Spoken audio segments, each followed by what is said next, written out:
मनुष्य का जीवन कर्म प्रधान है। हम अपने कर्मों द्वारा ही पहचाने जाते हैं, अर्थात हमारे कर्म हमारा भाग्य बनाते भी हैं और बिगाड़ भी देते हैं। यदि मनुष्य बुरे कर्म करता है तो उसे बुरा फल मिलता है। इसी तरह अच्छे कर्म द्वारा अच्छा फल प्राप्त होता है। न सिर्फ इस जन्म में बल्कि हमारे सभी सुख और दुख की प्राप्ति और अनुभव हमारे पूर्व जन्मों में किए गए कर्मों का परिणाम भी है। हमारे कर्मों का प्रारंभ हमारे विचारों से होता है। जिस प्रकार के विचार हमारे मन में उत्पन्न होने लगते हैं, हम उसी प्रकार के कर्म करने लगते हैं। सकारात्मक और अच्छे विचार अच्छे कर्म कराते हैं, जिसका फल भी मीठा मिलता है। इसका उल्टा भी उतना ही सही है। तो क्यों न सकारात्मक सोचा जाए।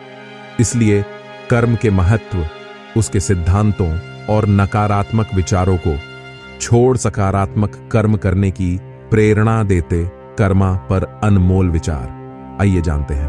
कर्मा कहता है, अगर किसी ने आपका नुकसान किया है तो आप उसका नुकसान नहीं कर सकते, क्योंकि आप भी वैसे ही भुगतोगे जैसे वो भुगतेंगे।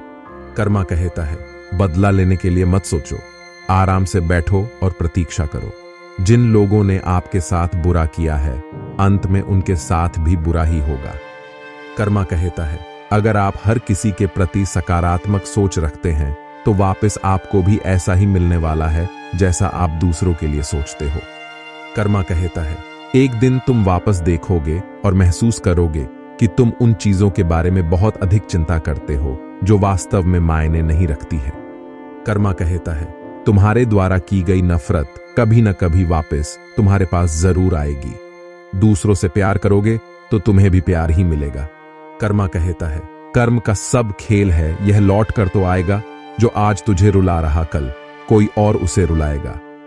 कर्मा कहता है, आपका कर्म अच्छा होना चाहिए और बाकी सब अच्छा होगा। आपके कर्म आपके बुरे भाग्य पर हमेशा विजय प्राप्त करेंगे। कर्मा कहता है, कर्म का एक प्राकृतिक नियम है। जो लोग दूसरों को चोट पहुंचाएंगे वो अंत में टूट जाएंगे और अकेले हो जाएंगे। और जो लोग कहते हैं अच्छे कर्म करने वाले लोग स्वर्ग में और बुरे कर्म करने वाले नरक में जाएंगे, तो उन्हें एक बात बता दूं कि दोनों का फल यहीं पर भुगतना है। बस फर्क इतना रहेगा कि कोई तुरंत भुगतेगा तो कोई देर से भुगतेगा, लेकिन भुगतेगा जरूर। और हां, अगर आप इस जन्म में कर्मों का फल नहीं भुगतोगे तो आने वाली पीढ़ी या आपका परिवार भुगतेगा। फिर कर्म चाहे अच्छे हो या बुरे, तो याद रखिए, जो दोगे वही पाओगे, इसलिए अच्छे कर्म करते रहो। तो कैसी लगी हमारी आज की वीडियो कमेंट करके जरूर बताएं। तो मिलते हैं हम अगली वीडियो में, तब तक के लिए धन्यवाद।